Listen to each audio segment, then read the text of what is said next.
super weak in that that three-way tie with Lion, who are now no longer tied at that point for a second. No. So one of these two teams, though, will have to join Lion at 3-2, and neither of them wants to be that guy. They'll re-tie. Yeah. They don't want to be tied again. They want to break away from the tie. So let's see what we get here with our draft. Bans Varus, Jace, and Galio from C9 as TL ban out Yone, Gwen, and Rumble. There is a lot of solo lane focus in these first half of bans. Oh, and we get an insta-lock Blaber Vi. The old reliable back there, Flowers. Okay, so probably something for Loki around an Arya, Taliyah, something like that to play off of this Vi. We'll see how heavily they commit to that mid-jungle duo. Meanwhile, TL might steal away one of those components that you love to pair with it. Yeah. Both APA, one of his best champions, as well as breaking up the synergy with Vi. I like to see that. Now, what do you follow up with here, though? I mean, honestly, jungle looks pretty good unless you have something that Yeon is really calling for. I like that we got the a little bit of insight into lane dominant stuff for them. Yeah, there you go. Okay, there it is. Lane dominant, and it's Yeon calling for it. He's like, give me something now. We're gonna smash this bottom lane. Give me the Kalista. Get the Renata for CoreJJ.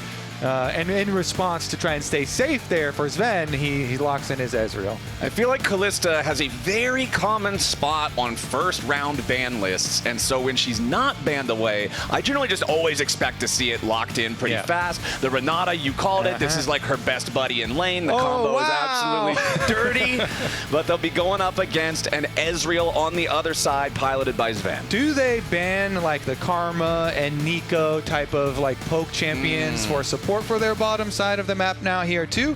Because that is something that has become very popular, since sometimes you can give up the Kalista and you're like, all right, fine, I'll just run, some double poke lane into it. Okay, so they do at least do one of those, the Karma. Yeah. They could also follow it up with the Nico, although the Nico not quite as common with the Ezreal, and you can still look for stuff like Vulcan could still even do an engage like Leona or something if you wanted to pair with Ezreal. That still does pair very well and would provide Vi some more support on diving too. So they don't have to go with a double poke lane into giving up Kalista. It's just become very common because that's how you try and keep it under control. Right, it's how you deal with it, how you survive the crazy aggro potential there. But C9, having locked in their own jungler, they're going to remove some powerful options here from TL's potential pool. Skarner being taken away from Umti as the final ban of the draft for TL. We'll look up back towards the solo lanes again with the Gnar ban.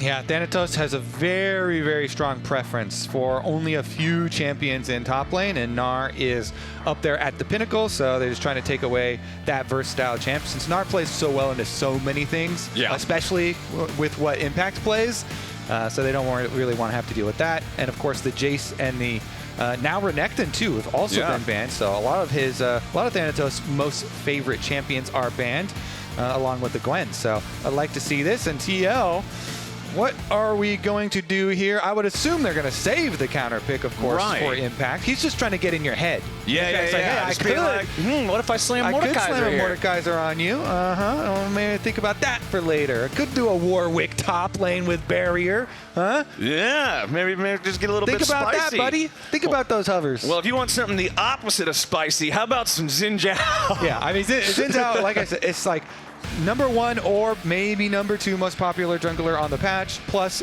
loves playing with Renata. That is such a good support for Xin Zhao to play with. So here we go. Thanatos opts for the Ambessa instead, and the roam here from Bard. Okay. All right. A little bit different of a look. Not quite as poke heavy as a lot of the other things we are mentioning, and opting more for roaming to make some plays. Exactly. Interesting. I kind of do like it when you have a carry pick like Ambessa for your top laner. Bard can really help out those lanes and get the Ambessa into a very scary spot for the other team. If you get some early money on that champion, it scales super well. And Impact, just like I said, the last game that we had from these two teams, Impact slammed a Sion as well in that one to TL's benefit, and they were able to play some good front-to-back team fighting. Impact at the front, Impact and Umti at the front, and you're gonna have a good start to that team fight because it allows the Renata Kalista so much room to play with. Let's see if the much more pick-oriented Cloud9 comp is able to play the map, because when you do have some dangerous pick stuff like a Vi and a Bard roaming around, Cloud9 love to play once the outer towers are down. In the mid game is going to be really, really nice for them. When Ezreal's getting some spikes, when the Bard can put a lot of pressure on the side lanes by staying in Fog of War, threatening with Bard ultimates, and then when you see it, you full send your Vi, your Ambessa, those long range ultimates to get your picks. I'm really curious how this is going to play out, because I feel like if you're TL, you're like, yeah, we want to play around Kalista and Renata, let him be aggressive, let him push up. But if you're Cloud9, you're like, we're not even going to be there, bro. Bart talking about, the intangibles. If we're talking about momentum, starting this week off good. We haven't done a super week in a while. It's a little bit, a bit more of an endurance challenge. It's kind of like an old school. Oh. Okay. No. Nobody breaks the ceasefire. Okay. Everybody's cool. Just eye contact. Yeah. Okay. It's like, all right, I see what you're doing. You see what I'm doing. I see your ward you're placing. Okay. All right. I see it. Give me my 5 gold for pinging it. Looks like, so last time in the previous game, we got to see the Ghost Varus tech. This time around, doesn't look like we're really getting anything Not much out tech. of the ordinary. No, it's all just pretty standard stuff. I guess the only thing really worth pointing out is Zven going for the teleport option for the Ezreal to have the extra macro capability versus Yeon's just raw combat power with barriers. So yeah, plus the extra return to lane is actually big if you are running this this Bard strategy. To be able to have Zven keep up his farm under some pressure. Yeah. Look at this TL. Brush control here early on. CoreJJ, nice little dodge to start it out there. All right. This has become one of our most common memes. The scrim is going great. Can't wait for. Oh yeah, that's a classic now, right? How old is it? Was that like 2018? I want to say like that's really like 2018. That's like 7 years ago, man. That one's a while back. Yeah, that's certified classic. Dude, everybody picks Vi for Blaber fantasy. It's crazy. And then there's just like everyone's tweeting at him, and there's all this social pressure.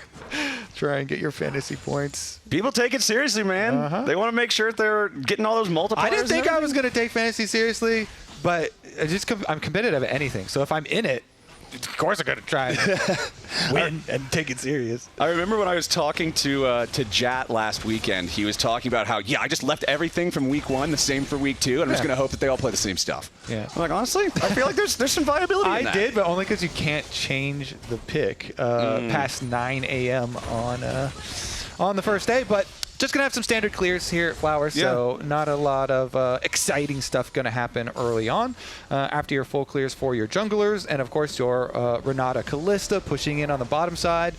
Everyone's always focused on TL's bottom lane, and rightfully so. The bottom lane, the golden children of this team. And, and Yeon is the more favorite of the children. Yeon is the favorite child on the entire Team Liquid family, as far as the public is concerned. At the very least, he has just done so much for this team when they were doing well, when they had struggles. He's turned into a very, very reliable carry for this team, and exceptional on both the international stage as well as the domestic stage. So I'd say Yeon is just such a good success story of TL. Building him up back through the academy team when Spawn coaching him there as well too, and working his way through the system up into finding success here on the main squad. We're gonna replace a vision, and APA knows it. So recall interrupt, a couple of extra seconds. What can Umti do with a couple of extra seconds a lead here? He's gonna go back towards the top side for his full clear. Okay. For the Krugs respawning up there. Thanatos also kind of trading heavily up here, so he gets a little some, but the vision coverage is already there, is decent in the tri-brush. Zhao is not a very tricky jungler to be able to surprise you with gank paths unless something is super crazy. So just pretty much what you see is what you get. Yeah. He's gonna run at you, and then he'll dash at you, and then he'll fight you. I mean, sometimes the coolest things he does are like W and then flash to move the second part of the W to tag somebody and then get the dash off that. Or if you can do an insect with your ulti, always feels cool, but it's fairly rare. Or but you combine that with use the first 2 hits of the Q on the creep, and then you flash to realign your W and dash, and then you instantly do the third Talon. Pre-stacking the Q, always critical, especially if you did not go for a Titanic Hydra. But yeah, the pop-up there too, we've been talking about and looking at this top lane matchup for quite a while, anticipating this matchup. It just turns out, yeah, it's going to be very similar, where Impact is on a tank, and Thanatos here on the carry, trying to get the extra money and the extra pressure up there. But TL, off of their Kalista Renata, are going to start up the Drake and should be able to finish it, and plenty of time here. Still 30 seconds ahead of Grub Spawn. I like this from TL to make use of the fact that they do have this very powerful bottom lane that's often not allowed through the ban phase. They're hard forcing this dragon before the grubs, like you say, are even on the map. I feel like normally 5 minutes, 30 seconds is when you're starting to see the late lane swap, where everybody just converts the bottom lanes up toward the top side. But now Loki getting jumped on here as he tries to shuffle Umti away. Still standing and fighting, but he holds the flash and stays alive. Nicely played. Yeah, deals a decent amount of damage to Umti here, so it's interesting. Now that there's no Azir ultimate, and Azir's getting pushed in, Umti and APA as a duo can go over and at least steal away one of these grubs. Like you're saying earlier, you have a smite charge. Just try and grab one. Azir is actually here, and Vulcan's here too. Vulcan is the extra person, so no grub was low enough for Umti to be able to get that smite steal on one of them off, and Bard zooms on over. So Cloud9 get that early Bard mobility, and that will secure them, all 3 of the grubs. But idea there, you know, I like it from TL. You gank mid first, so try and get some resources, bottom side actually. You know, we could see the dive come out there, already trying to spend the heal on this. CoreJJ likely to drop, gets away over the wall, just barely stays alive. But now Yeon bound up into the wall. Nicely fought here from Vulcan and Zven, but they don't have enough damage to follow it up. Zven does not want to risk getting too close and getting the spear to the face. Yeah, I actually like that from Yeon. You know, he was confident. He's like, I have barrier as well, so even if Vulcan goes for this, I'm not going to be in any danger. Like you said, Zven was really low from the tower dive earlier, plus all the minions there. So that ends up being Vulcan's flash. They don't get really anything out of it.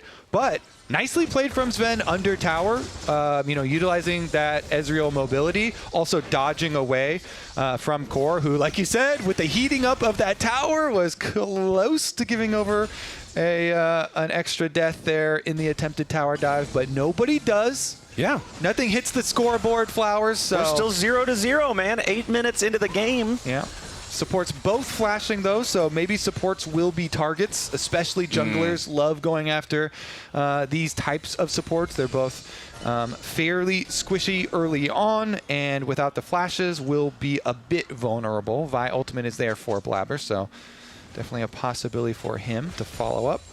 Yeah, I'm not really expecting us to see a whole lot for another, 2.5 minutes or so when we get both of these neutral objectives spawning almost exactly on the same timer. I do expect to see more of this as Vulcan just roams around the map, constantly trying to be as annoying as possible, clearing out all the vision, place a couple of hot cocos there for Loki, make it easier for him to play aggressively with his own trading. I mean, 2 hot cocos is the same HP recovery as like a health potion, so feels pretty good on that. Yeah, definitely feels good for Loki. Who, of course, saved his flash in the last play, didn't panic, as you were saying. That was really good. And so still has all of the playmaking ability. A Vi with flash, an Azir with flash. Definitely a lot of possibilities there. Of course, Vulcan with the Bard ultimate now, too. He's returning bottom lane at the moment, but we'll start to see if Cloud9 can make use of all these very threatening pick tools that they do have drafted for themselves. Meanwhile, junglers actually going after different lanes. And with the wards clear on top side, TL know that they've got the advantage here. Umti gets stunned up into the wall with the Magical Binding there. Magical Binding is such an interesting spell because of the way that it feels like it doesn't work exactly like you would expect with the binding angle into the wall. But I've heard some people use some other words to describe it. Yeah, I'm gonna stay polite. It stuns you a lot. It's got a forgiving, connection. Radius, the tether distance or whatever you want to call it. Sure. I do think Cloud9's bottom lane deserves credit for how well they have played the defense on this opener of their Ezreal Bard. You know, even though they are getting pushed in a whole bunch, it's kind of what you expect. And I think their defense has been quite good, surviving as well as getting the Bard plays up to the other spots and staying competitive down there.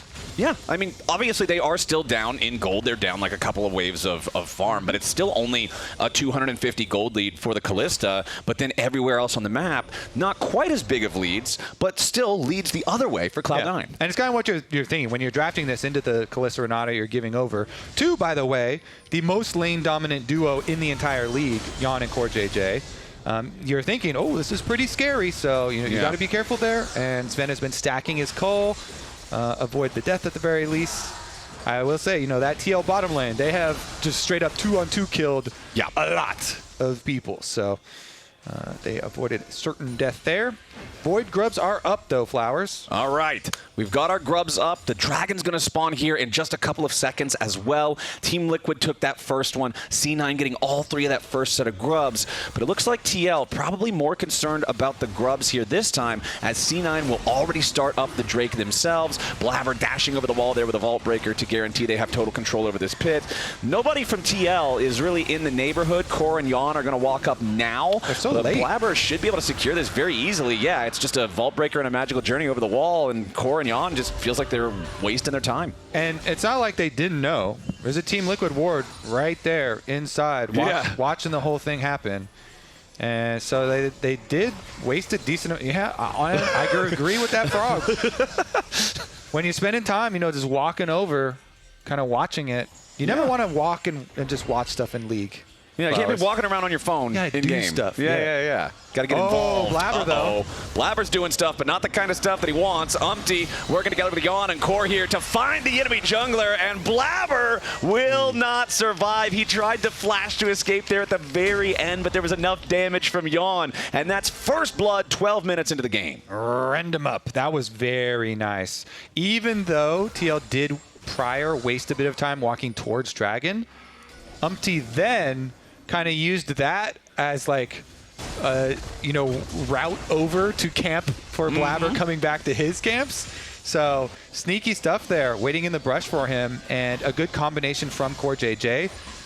I would not say it's common, but I have seen Renatas miss the combo of using Kalista and ult knockup. Wait a second. Uh-oh. Tempered Fate locks up 2. Core and Umti both immediately flashing, not wanting to get caught by the magical binding right after, as Yeon has to join back up with his team and try to get away. The hostile takeover creates space, but nothing more. C9 doing a good job stepping forward, even after having lost their jungler. Now he's back on the map. They will scare Team Liquid away before they can secure the entire grub set, so it'll be a 5-1 grub take overall for C9. I think scare is the key word there, Flowers, because they look very jumpy. Yeon throws his spear over the back of the wall and then flashes over, and they're scrambling out. That is 3 flashes blown here for TL. They got 1 grub, so you denied the full 6, but still does not feel good. Little jumpy there, and especially after getting a kill. Ooh, nice shuffle coming out from Loki.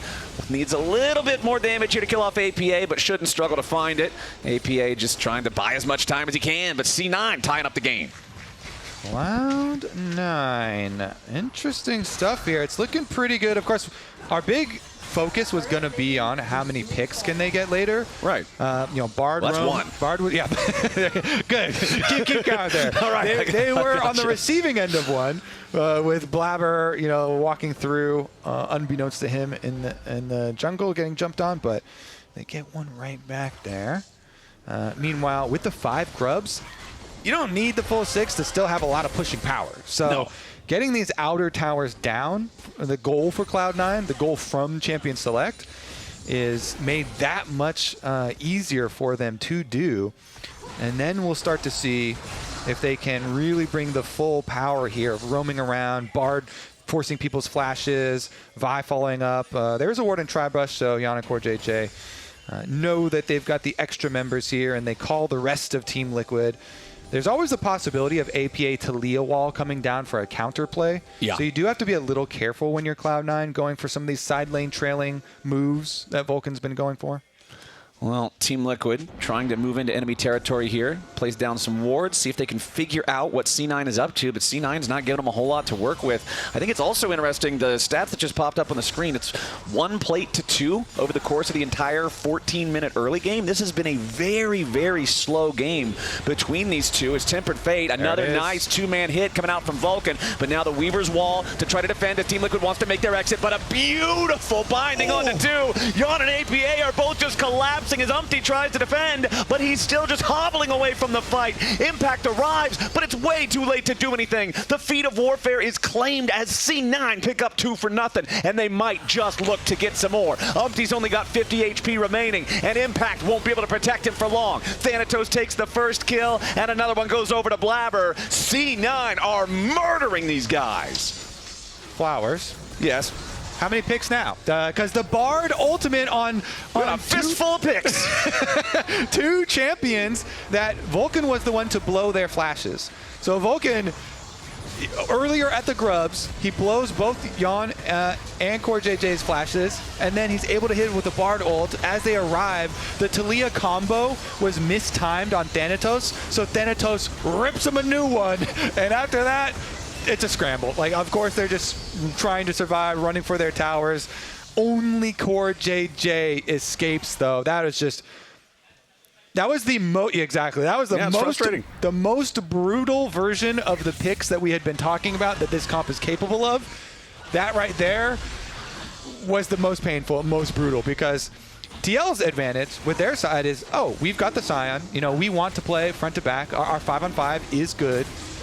But when it comes in and the teleports are mismatched and, you know, Taliyah combo isn't able to interrupt there, then it is a very good job for Cloud9 taking advantage after those pit. TL still, though, on the push out, we can see them picking up another dragon, as well as trading the tower here on bottom side for that top one and the Rift Herald. And I think a big reason why that fight just seemed so doomed, when you're talking about TL like we have been, talking about the way they draft around this Kalista, this is your point of power. You want to make sure that you have this so that your star player in Yeon can be aggressive.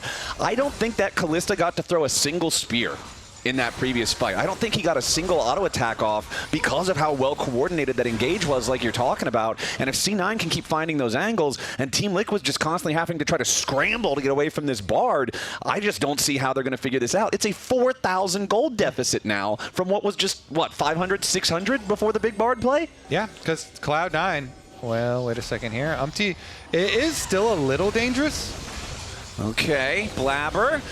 Gotta try to be slightly careful on this one. Is going to take a ton of damage there. The Bard ulti doesn't do a whole lot as Blaber's still trying to get away. Umti goes in with a win, becomes lightning, but a nice shield from Blaber, keeping him alive for now. True shot barrage over the wall. Blaber lives. Are you kidding me? Oh, he's just tanky enough. Prox's blast shield at the end. Sundered. Sky Blaber barely living. He needed every little bit of HP and shielding there. That's crazy, man. To escape. I mean, his ultimate to avoid the initial engage and then flash out immediately. Q. Rift Herald hero does.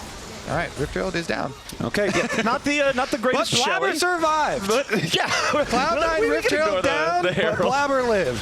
Okay, Herald taken care of, so at least Team Liquid got that going for him, but it's still over a 4,000 gold deficit. It's still C9 with the enchanted boots from claiming the feats early. Ambessa is now at the 2-item power spike of Eclipse plus Voltaic Cyclosword. This champion is so obnoxious to deal with on this spike. He will just be a menace in these upcoming fights. Look at that Sundered Sky and Blast Shield proc that Blaber did. It was just enough. Oh my! Click on that champ. How many? Click on it. Was that single digits? It looked like it had to be. That was so low. Definitely did.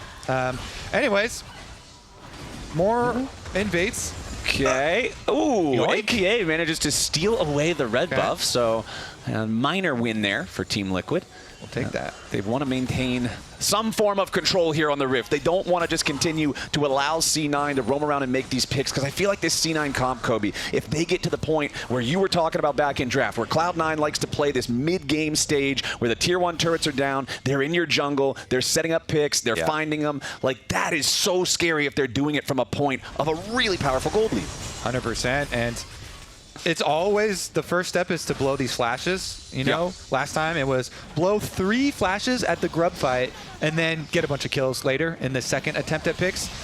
So step number 1 here is going to be blowing some more flashes. Okay. The towers are already down, as you say. So, nice. Thanatos going in for CoreJJ. Never mind. Just kill him. No flash necessary. That Renata got absolutely destroyed. Blink and you'll miss it. CoreJJ, that'll be his first death this game. But now with the opportunity to keep the push going, C9 wants to continue the pressure here on the mid lane, trying to put some damage onto that turret, but not getting a ton as Team Liquid rallies together to clear the minions away. 20 minutes on the clock now, so we do have Otacon spawning around the top half this game. Man, TL. So again, some of the strengths that they drafted on their side were mainly going to be around the strong bot duo, plus having a Sion for team fights later. Yeah. But because Cloud9 have gotten so much gold, like how Renata and Sion have to be so good in the team fight to make up a lot of this value, because Cloud9 members have all the damage. CoreJJ in a bad spot again. One more shot would have finished him off, but Yeon there clutch with the Fate's Call to save him, get Core out with that 100 HP remaining. That is Muramana Trinity Force Ezreal. One more just basic auto attack in the air would have absolutely killed Core there. So Yeon having to commit that ulti, but now Kobe, that's a really big team fighting tool that's not available. 35 seconds until the Drake spawns. The only thing TL's really got going for them right now is that they've at least got a couple of Drakes, but I don't really see how they're going to fight for the next one after that. Yeah, it is rough. I mean, they've got their single item completions, but Cloud9 members, most of them have 2. Yeah. All of the ones that are not support have at least 2. Yeah. So it's pretty rough. Don't fight that dragon then. No, stay away from that dragon. They all have their second items already completed. Do not fight that dragon. Look at your nameplate. If the first 2 letters are T and L, you stay away from the dragon for now. Yeah, and it looks like that's the call. Maybe they can make a pick of their own. You know, they've got a Taliyah wall to work with. They're hex skating. Okay. Trying to get a little bit clever with it, but Vulcan kind of sees what's going on here, and Thanatos still has a full HP turret that he's safely able to take some refuge under as Team Liquid starting up the Otacon. Now, critically, not going to overcommit to this. Otacon just disappeared. Okay, never mind. He fell into the fog of war. I was like, I don't remember him having that ability. Now he's angry. Yeah, now he's really... He farmed the minion. Plus 90 gold for Otacon. Yeah, who gets the gold in that situation? Does Otacon give you a bigger reward now than when you kill him? That would actually be really funny if he just farms up the minion. Yeah. Can he store the gold like a dragon? Yeah, a big party pinata Otacon. Party pinata con. Because that version of Otacon, it actually gets to stay away from the home longer when it does the channel. Oh, yeah, true. Really venture out and go farm some of his own minions. All right, that was great. Otacon farming the minion was, that's a good one. But Team Liquid needs to find a way to stop this game from getting further away from him, man. We're up to a 5,000 gold deficit now. How are Team Liquid going to recover from not getting that minion? That's true. That's a lot of money that they're never going to recover. Even the Otacon is denying them. Yeah, Otacon. The game is rigged. Otacon even wearing a C9 jersey on this one as Team Liquid trying to see maybe if there's an angle to find something. Loki will clear out the TL vision up around the Otacon pit. And man, that just means if you're TL, you're like, well, we should probably have some vision over that thing. We need to make our way back over there. But look at the map. Yeah, Observer's doing a good job here with the Fog of War, just showing how dark the rift is for TL. Umti was spotted. Yeah, you're not going to hurt that Ambessa.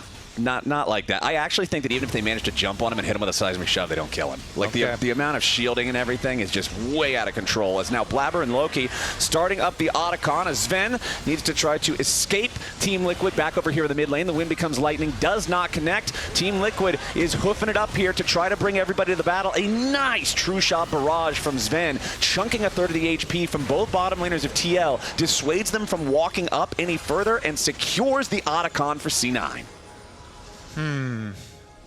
It seems to be going from bad to worse for the Blue Horse boys. It does seem that way, Flowers. Looks can be deceiving, Okay. but I don't think they are. Well, I'm looking at 5,500 gold.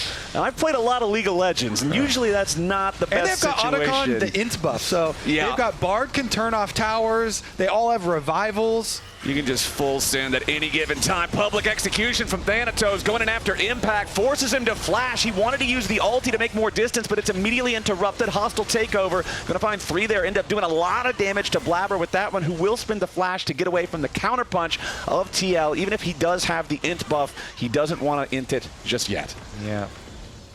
Man. Weaver's Wall even only knocks Zven over there. Oof. Give me that. Give me that Krug. He ulted the mini Krugs? He ulted the mini Krugs. That's Get all 4 of them quick. You just got to make a statement. Did that give him enough time to finish it? Oh, it did. The ulting the baby Kruggies was 400 IQ. That gave him enough time to finish his channel. Because you can start the ult channel as you kill the big one, and they're falling. Yeah. And then it instantly kills them all. Oh, That's sick. Speaking of getting instantly killed, APA just wiped out of the river, wiped off the rift. That's the enemy mid laner dead for the next 45 seconds, and even once he respawns, it's not like he has his ulti or his teleport to try to get to the fight. So C9 just see the green light to start up the Baron. They've already got it down to just about 5,000 HP. Thanatos looking to run interference and keep everybody on Team Liquid away. Impact going to soak some damage for now, but he is not tanky enough to do this for an extended period of time. Thanatos continuing the scrap, wanted to go in after Yeon, not quite enough damage to finish him off, as now Umti is back down in the pit, but C9 have already managed to secure themselves the objective. They'll kill Umti, APA still dead from before. C9, all they end up losing is Thanatos' false life. Whew. I mean, that is 100% correct play there for Cloud9, forcing on Baron with the extra lives. Maybe a tiny bit amount of risk there if something is stolen, but nothing is stolen. The death cap is done for Loki. Immediately Zven teleporting back out to push with Baron buff. Let's take a look at the replay. So, Umti's walking around. The Bard ult from Vulcan was so good to deny him, but he still made it kind of scary. Hit that Zhao W, got his charge in to be close. Back to live, and APA is almost dead again. Thanatos hitting him with the public execution as Zven is just free-firing. This Sion is nowhere near durable enough to survive the gold lead that C9 has built. Over 10,000 gold, 26 minutes into the game. Kobe, we didn't have first blood until 12 minutes into the game, and now just 27 minutes on the clock. It's looking like C9 is ready to end it, as they've got the Baroned up minion wave ready to crash into the 2 Nexus turrets. Impact is still dead for more than 20 seconds. Nice catch there on Vulcan, thanks to APA and the seismic shove. They'll at least pick one, but they gotta keep fighting. CoreJJ is about to die. The bailout will not save him as Yeon barely escapes away from the shovel, but APA can't say the same. Now Umti's stuck here on the front line, and there's just too much damn damage. Yeon falls, everybody on TL falls. Impact's not even back alive. 13-3, C9 made it easy, and they're gonna take the dub over Team Liquid.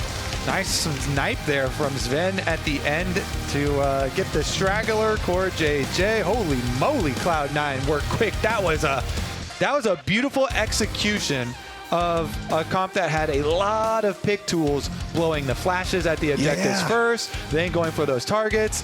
Really good Ezreal and Bard game from Cloud9's bottom lane, giving over TL, Kalista, Renata, the most lane dominant duo that we have in the LTA, and Cloud9 played it quite nicely to get that win. They weathered the storm very, very well for a game that only had 3 plates taken between both teams combined, for a game that didn't have first blood until 12 minutes in, to then end up just slamming all of those mid-game fights. Beautiful engages from Vulcan. I cannot praise this Bard game enough. He was all over the map. He was constantly hitting multi-ultis on so much of Team Liquid that it caused so much disruption. It felt like they never had their summoner spells when they needed them, and they could not get off the ground. It was just suffocating what Vulcan was doing.